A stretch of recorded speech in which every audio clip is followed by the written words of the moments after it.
공직기강 비서관으로서 인사검증 당시 윤석열 후보자의 병역 신체검사 기록과 검사 임용, 재임용 신체검사의 결과치가 차이가 나서 재확인한 기억이 떠올랐습니다.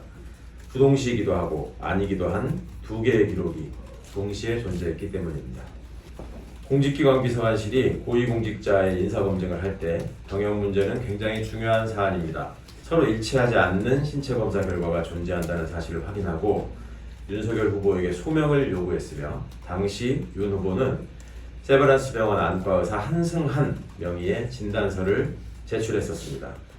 2019년 6월 초에 발급된 진단서였던 것으로 기억합니다. 0.85의 시력 차이가 나지만 디옵터는 병역 신검 당시의 절대 기준인 -3 디옵터에는 못 미쳤던 기록이 있었던 것으로 기억합니다. 단 우한 시력이 낮아서 면제 사유에 해당한다는 것이 후보자의 해명이었습니다. 그러면서 전문의에게 문의한 결과 나이가 들면 시력이 좋아질 수 있다고 한다고 해명했던 것으로 기억합니다. 인사청문회를 준비하던 과정에 제가 후보자와 직접 통화하여 병역 문제는 민감한 사안이니 확실한 근거를 갖고 임해야 한다고 당부했던 기억도 선명합니다. 세브란스 병원 한승한 안과병원장과의 친분도 의혹투성이입니다. 2021년 4월 30일 중앙일보 보도에 따르면 한승한 세브란스 안과병원장은 윤석열 후보의 동창이자 가장 친한 친구라고 합니다. 윤 후보의 대광초등학교 동창이 서결이와 승한이, 철우 이렇게 셋이서 3인방으로 불릴 정도로 제일 친했다고 강조한 사실에 비춰보면 윤 후보는 한승한 병원장과 중마고우였던 셈입니다.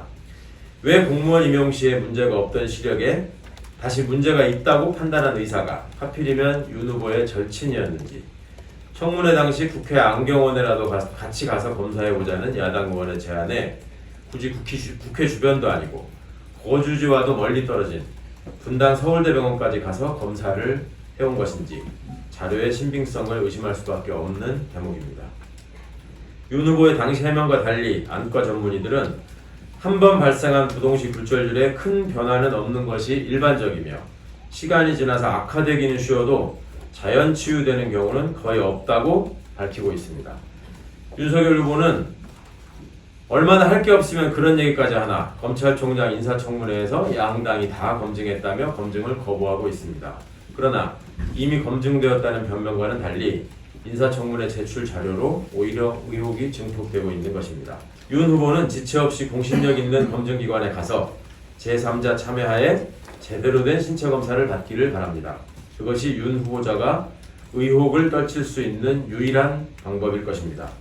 국민 앞에 선출직 공직자로 나서는 사람은 능력과 도덕성에 대해서 무제한 검증을 받아야 한다고 말한 윤석열 후보.